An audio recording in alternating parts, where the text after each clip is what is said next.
Amy asked, to negate the repercussions of what she did should it be found out. I said, it's sad that her assumption led to the truth coming out. There was a quiet knock on the door. Since I wasn't supposed to be home, Amy answered it. It was a police officer who informed us that they had stopped the cab Grace was in and told her that she would be violating a court order if she drove on. My eldest daughter and I discussed all of this for the rest of the evening. We both agreed that Grace should have been a writer because she always had a story to tell about her girlhood. I still can't believe Mom had an ongoing affair with the same man for over 16 years, Amy said. Why didn't we see that? That was easy, I said. You kids were young. I was a sales manager who had to travel regularly to different states for meetings every week. Out of trust in us as a couple, I saw no reason not to give your mom my blessing for weekly night outings with the girls. We all trusted her. That's what made us blind to what was going on behind the scenes, Amy said. I sat stunned. If my daughter hadn't said that, I never would have seen it. She was the one who had used our trust in her that had owed her to go unpunished for so long. Amy saw the tears filling my eyes and said, that's what hurts the most. It's not the cheating or the lying. It's the realization that she used our beliefs about her deliberately as a tool to continue the only relationship that meant anything to her. If your mother did that to someone she claimed to love, I said, imagine what she'll do to us when she starts hating us for what she's going through. Amy got up to make us both a fresh cup of coffee. At that moment, I realized that dawn had already begun. A text notification came to my phone. It's from your mom. She'd like to be able to talk to me as soon as possible, I said. She says that my eldest and I have some family issues that we need to discuss before I return from my trip. How are you going to respond to her? My daughter asked worriedly. Don't worry, be happy, Luke, and you can still laugh at the big dumbass behind my back, I said as I wrote this. You still moved to St. Louis with Luke Barrow, which was your plan all along, just not with our kids. Amy looked at me in utter shock. Your mother doesn't need me anymore, I said. My usefulness to her was exhausted. She wanted me to have an affair so she could use it against me in divorce court. She didn't think for a second that after all this time she'd be caught. It must have been very painful for Amy to hear the words I wrote to her mother. Not many people are able to recognize the pure truth about anything. Most will call the one who reveals it all the nasty names they know because the real truth hurts. In time, they will accept it. I stood up and took my daughter in my arms as she began to shed tears again. We managed to calm her down before we heard Eric and April stirring. I turned on the TV in the kitchen to channel Cavos 12 to watch the local morning news like I always did. Soon, they were having breakfast to start the day. They were surprised to see me at home. We were all surprised to see an image of my wife on the screen. My son turned up the volume out of curiosity. At that moment, I felt sorry for my children because Luke and she were discussing how stupid and dumb I was. Grace said bluntly, that fool is such a mower, he doesn't notice everything going on around him. Then their mother made a sarcastic remark about me, which made them both burst into laughter. Then the reporter spoke. I don't think they're laughing anymore, he said. After watching 5 hours of the longtime lover's Facebook behavior live, their plan to set Edward Adams up with a professional prostitute so she would divorce him and take everything he had blew their minds. In the next scene, Dale sues them both. The reporter explained what the lawsuits were for. Alice just ran over to me and sat on my lap, sobbing. It was a hell of an unpleasant way for a 16-year-old girl to find out that her father was not her biological father but her mother's longtime lover. Eric summed it up by saying, if you're just a piece of in your mom's eyes, what does that do to the rest of us? Once April calmed down, Amy helped me explain what had happened since my mom and I got back from Nashville. I called the school and asked them to release them from school for Friday and Monday to give them time to adjust and deal with their emotions. We were about to start breakfast when April said, Daddy, the chief of police is coming. That got our attention, and we turned up the volume again. It has now been publicly announced that both Grace Adams and Luke Barrow, our current district attorney, are being criminally prosecuted. A task force from across the county is being assembled to investigate. I thought that when a person's behavior becomes public, the masses cannot publicly accept what they do privately. Hypocrisy rules our society. Every day after breakfast and cleaning up, I sat my 3 children down at the table. I showed each of them a copy of the letter my father had received. Then I said, "April, my parents are picking you up to take you to meet your biological father's mother. She is dying of cancer and has asked to meet with you. There's a very good reason for that, but I think it's best to have the woman you're meeting with explain it to you. As far as I'm concerned, you are my daughter and always will be. Other than that, if you have any questions, ask your grandparents. Amy, will you help your sister pack for the weekend while I call my parents?" I asked.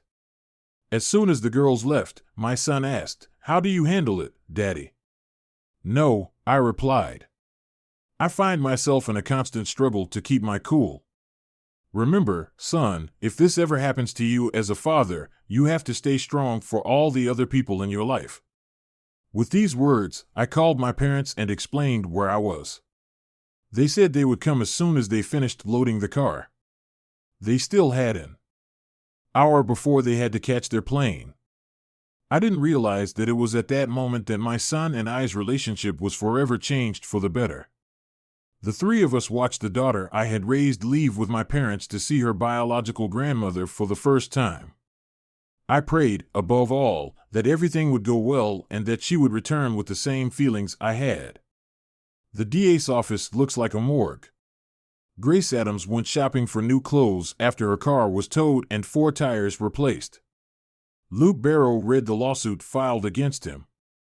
Although they didn't have a direct DNA sample, they had linked him biologically in such a way that there was no way he could deny his parentage. Now all the staff knew the truth about their relationship and years-long affair. This, and the fact that they had hidden April Adams's true background, was becoming a political nightmare. Under the law, the term fraud was eventually expanded to include the failure to disclose all material facts about a situation. Because of this, Dale filed a civil suit against Grace and against him together. It was looking more and more like they, as a couple, had been defrauding her husband Ed for years. All the lawyers he had approached said that Ed Adams and Dale Britton would succeed. The same attorneys he had approached so far wanted nothing to do with it. Most of them had already heard what Dale had done the last time he appeared as a defendant. It was noted that most defenses are based on the assumption that a scheme of certain facts will be presented in such a way that they can be challenged. In Dale's case, when he made his arguments in court, most found that by the time he was done, they had no defense. The exposure of their behavior on Facebook and the apparent admission by the 2 that they were trying to destroy an honest man so that together they could seize as much of his estate as possible would have meant little. But because of his position in the community, it became front-page news. Grace had just walked out of a store she had been going to for years because of the quality and uniqueness of the clothes. The last thing she expected was to run into a woman who would ask if she was crazy because she should have known it would end badly. When Grace asked what the woman was talking about, she learned that the woman said she had been a freaking porn star on Facebook for at least 5 hours. She returned to Luke's house around 1 p.m. and found that the company had just finished service. They mistook her for the homeowner and suggested that her husband and her reset all the security codes in the house. It wasn't until they left that she realized she hadn't been asked to confirm with an electronic signature that they were there. She called Luke and asked who wanted to make sure he didn't take the new position in St. Louis. When he asked why, she told him what she had come back for. Then they began to believe that Ed was just protecting himself because they both knew that his new job was a political appointment from the deep state. After making herself some coffee, she sat down at the table and looked over the divorce petition. The first blow was dealt when she learned that it was her words to her husband that had made him suspicious. Her husband was perplexed as to why she was asking him to intentionally hurt and use another human being for her own personal gratification. But it was Mom and Dad Adams who informed him of the DNA match. This allowed him to determine April's true origins and was undeniable proof that she was having an affair. Grace began to realize that Ed must now know that it was her behavior that almost caused their breakup before April was even born. At that moment, she realized that Ed must know that it was still going on. It was Ed who was behind what had happened last night.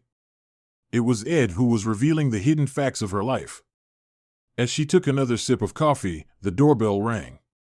She stood up, walked to the front door, and opened it, finding that it was the neighbor.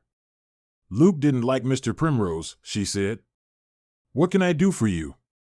He handed her an envelope of legal documents and said, "Ed, your husband, used my apartment as a base of operations for his operations against you and your longtime lover last night. I was happy to let him do it because Luke Barrow got my son the maximum sentence as a first-time offender. I thought you might be interested to know that the information in the envelope I gave you last night will also be delivered by courier to everyone I know on your side of the family this afternoon. Ed asked me to ask if you are laughing at him now." She watched him walk away with the biggest smile on her face. Back in the kitchen, Grace opened the envelope. It was filled with pictures. They began with her letting Luke into the house with her own key, then she meets him at the door when he comes home, their sexual foreplay in the living room. The photos left nothing out, even police officers were captured in them.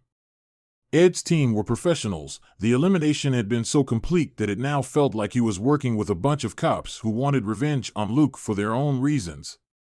But it was the last printed page, signed by her husband, that said it all. If it became public, there would be a whole host of problems they weren't prepared for. Her plans to force her husband to submit to her wishes had fallen to pieces. The question now was how to minimize the damage done by Ed turning this into a public spectacle. "Grace, last Sunday when we got home from Nashville, I realized that you were trying to set me up to divorce me. Since then, I confess I've been trying to figure out what I did to make your love for me turn to pure hatred now. I know why I see that you blame me for what you think was missing in your life. When we only had 2 children, I think you felt trapped in your marriage and wanted your carefree bachelor life back. Otherwise, you wouldn't have turned to him to rediscover the single life. By doing so, you allowed him to take you away from what you hated for a few hours a week. I know that the only reason you stayed married to a man you hated and thought was dead was because Luke didn't want to take on the responsibility of raising children, even his own.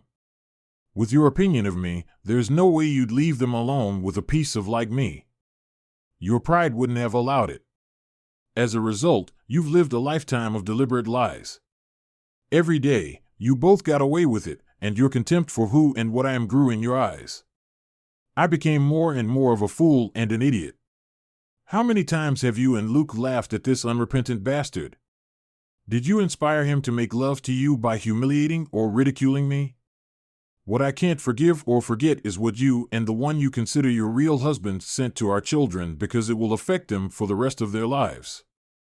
I can't understand how Luke and you had fun playing with me and our children's lives as if we were just chess pieces on a game board. News reporter Coast 2 summed it up well when he asked you if you were laughing at Grace Adams' husband, Edward Adams, right now. I watched Amy, Eric, and April as you and your lover, thanks to the media, flaunted what you planned to do to me. It was horrible watching our children as you joked and laughed about how easy it would be to take down this stupid goon. Eric, our only son, said, "If our mother thinks you're just a piece of that needs to be allowed to dry before hammering you into the ground, what does she really think of us?" I have not asked them what your relationship with them will be in the future. At this point, I can honestly say they don't exist. It was your lover Luke's utter disgust and contempt for me that led to this. At least we both know you're laughing with joy because you've left me with a reputation as a hapless goofball for the rest of my life. Perhaps tonight you can both raise a glass to victory. Ed Grace's hands trembled so violently that she dropped the paper. She looked like an angry, bitter, hateful, and cruel woman. It was obvious that she appeared to her readers as a mother who didn't care about her children, her husband, or any other human being. The only thing she cared about was herself and the fulfillment of her carnal needs. Then her sobs broke the silence in the room. Ed was the only person she knew capable of destroying a person's credibility without directly condemning them. Everyone who read her couldn't argue with his comments about their behavior. In his eyes, everything she'd ever done was about prolonging life, not love. He should have known that Luke was the one pressuring her to leave him and the kids before April got pregnant. It was Luke's new job that made them change their long-term plans. Originally, they were going to wait until April graduated from high school, then her true origins could be revealed without any repercussions. He was right about something because she wasn't laughing right now. He didn't fail to point out that their own behavior proved his point.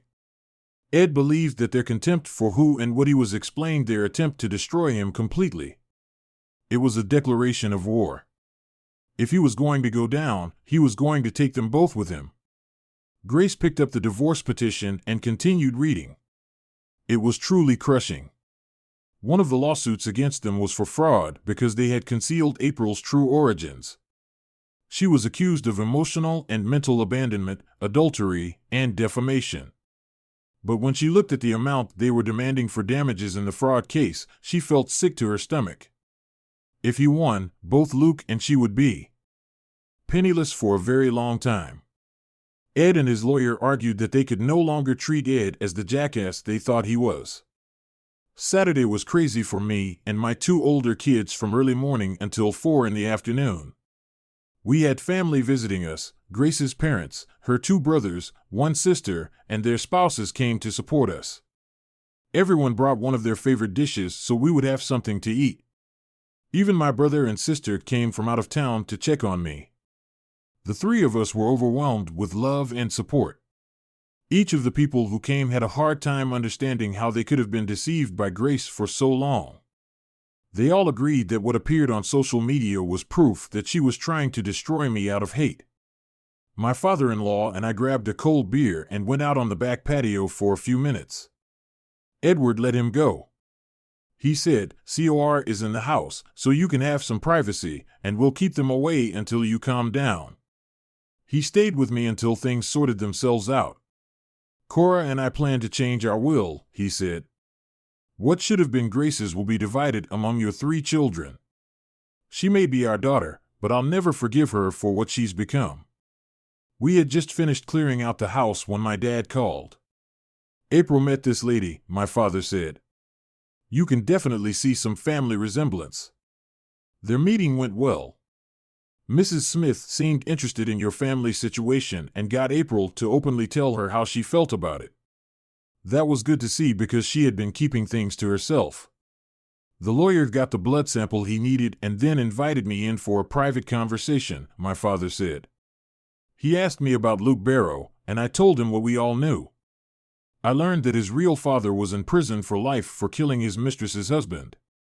Luke would have been left his real mother's inheritance if April hadn't come into her life. "Don't worry, Dad," I replied. "Dale, Britton got a court order banning him from being within 500 feet of either of us." It was a busy day with many family members from both sides coming to offer their support. We were lodged at Mrs. Smith's estate as her guests. "Your mother felt honored to be treated so regally," Dad explained. "April is staying with Mrs. Smith now. We both like her." Her lawyer said he hasn't seen a smile on the grand old lady's face in a long time. "Hold on, I'll put your mom on the phone," Ed said. I got a chance to talk to Beatrice alone for a bit. She asked me what kind of son you were, and I talked about your life in general, trying to be as frank and honest as I could.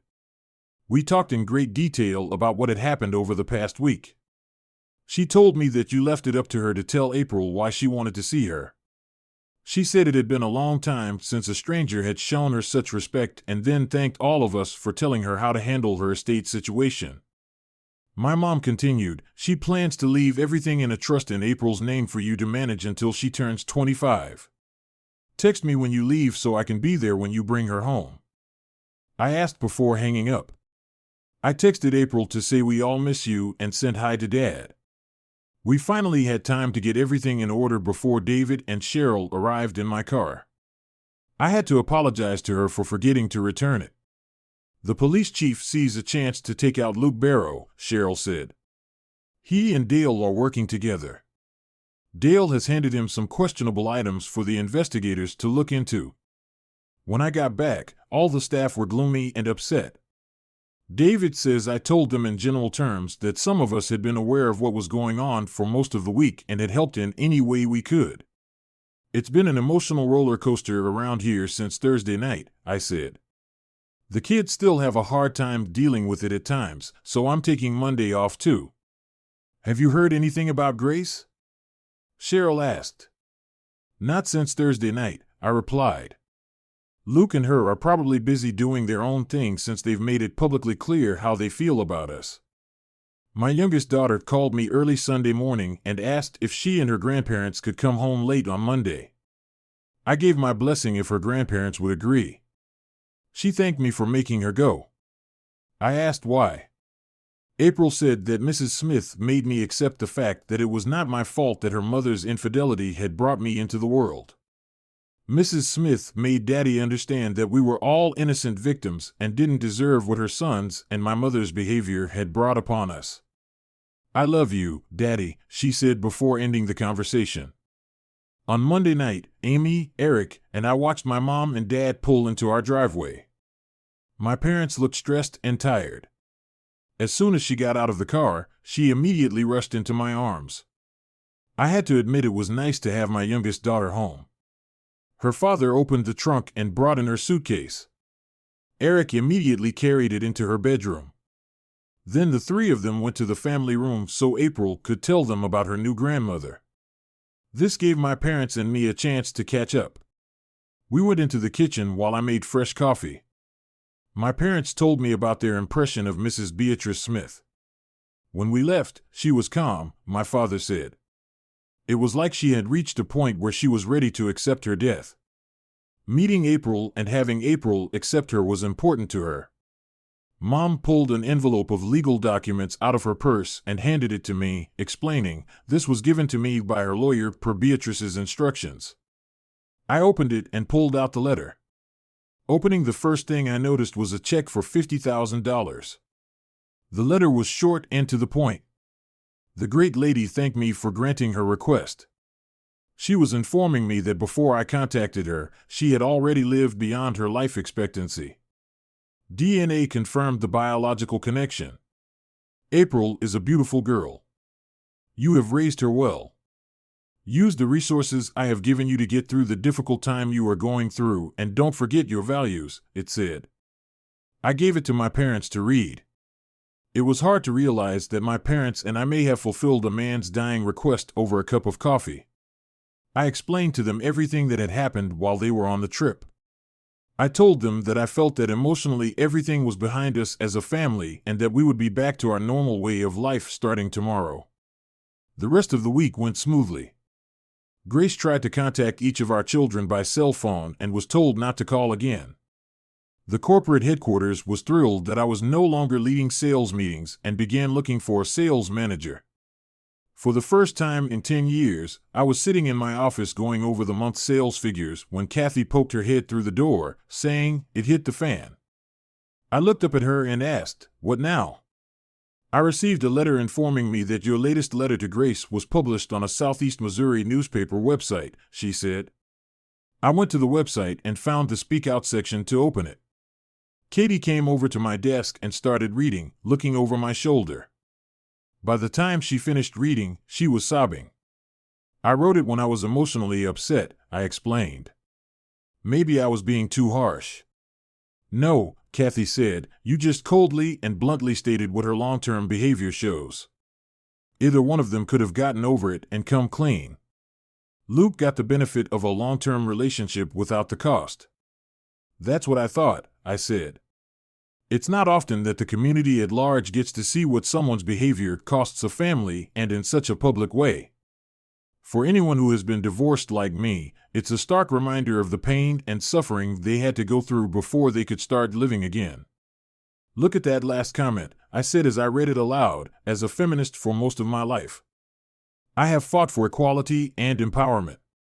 What this woman and her lover did to her husband and children has forever tarnished our movement." Grace and Luke were having dinner at Charlie's Bar and Grill. The place is usually packed to capacity on Friday nights, but tonight there were only empty tables around them. When they asked the waitress why, she explained that there were people waiting who refused to show up publicly near them. The waitress said it was probably because many people had read the publication of your husband's last letter to you, Mrs. Adams, on the Southeast Missourian website. Grace and Luke asked for the bill and quickly left, knowing that they had better stay as far away from society as possible in the near future. Both of them had to accept that their world had shrunk considerably because of their behavior. As they were leaving, Grace noticed her mother and father sitting at a table, waiting for their order. Grace had to urge them to leave. Luke followed her. When she spoke, her father looked at them and said, "Mr. Barrow, I suggest you get out of here and let my wife and I eat in peace." Grace left the restaurant in tears, finally realizing that if she went too far, there was no turning back. She had to live with the consequences of what she and Luke had done for the rest of her life. When they got back to Luke's place, they went to the website and saw for themselves what was being written in the comments. It was clear to both of them that the public hated them both. 3 months later, I sat in the passenger seat of my car and watched April drive. We had left this morning to go to Wichita, Kansas, since we had learned that her grandmother Beatrice had passed away. We were on our way to the airport to take the private jet that the estate provided us. April was having a hard time with this, as they had grown close through constant phone calls. When she returned from her trip, Amy and Eric helped me a lot, and all 4 of us became closer as a result. They both encouraged me to start dating, but I kind of kept quiet about it. Once burned, twice embarrassed. Luke and Grace were now living in St. Louis. The feds had authorized him to start work early. The county was happy to get rid of him early if he paid back over $45,000 in questionable expenses. They were now living in a rented 2-bedroom apartment, in case they had to declare bankruptcy because of an impending civil suit. Under Missouri bankruptcy laws, they could only keep $10,000 each. Our divorce was finalized in accordance with state law. Grace was to pay me child support while they were in school and cover 50% of their living expenses if they lived on campus. The civil fraud trial was due in 2 weeks. My children still refused to talk to their mother, as did her relatives. She had experienced firsthand that people can only take so much crap before they leave for good. April had to endure a meeting with her biological father organized by the state child welfare agency. It did not go well for him. She told him that his mother had told her that he, like his real father, was a drug addict who should not be allowed near any woman in the presence of child welfare officials. April told him that both her mother and he were dead in her eyes. We attended her grandmother's funeral afterward. The lawyer revealed to both of us how large her inheritance was. It was overwhelming for both of us as trustee. After discussing it with our daughter, we decided to sell her grandmother's house with all the contents except for personal jewelry and a few photographs that April wanted to take. We got home. The school year was winding down. I was getting ready for the first day of court on Wednesday when April walked into the den. "Dad, can you arrange for Luke, Mom, and their lawyers to meet with the 2 of us and Dale on Tuesday?" April said. "I think so, but why?" I asked. "I want them to see the real cost of their actions," April said. "Grandma Beatrice suggested that to me. We worked out a deal when I called Dale. We were sitting with Luke, Grace, and their solicitors on a gorgeous sunny day. This meeting was requested by me. April said to my dad that he wanted to know where your dad was and that he wanted to see him while he was incarcerated. He killed the husband of his mistress and is currently serving a life sentence.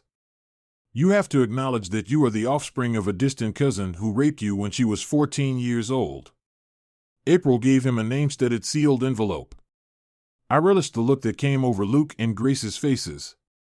"You two ought to be aware that, until I turn 25, my father, Edward Adams, will receive over $100 million from me in trust. This is something my biological grandmother left me. If she hadn't found me, Luke, it would have been you. Her moral and ethical standards completely changed when she learned how I was created and what resulted from it. That's when my grandmother said she disinherited you. You two did something disgusting. My trust will be paying my father's legal bills," declared Dale Britton. Luke and Mom, you can try to get back together before you go to court. If necessary, we'll go all the way to the Supreme Court, April said. Mom, you have to understand that just because you created me in sin, it doesn't mean you have the right to justify it. Thank goodness my biological grandmother helped me to understand that. My identity is shaped by my father's morality, principles, and standards. Yes, I was both humbled and proud when I left that meeting. My kid had said everything. I was fortunate to have what truly mattered today, so it didn't matter what would happen tomorrow. And that's it. I really hope you liked this tale. Watch the next video and subscribe to my channel if that's the case.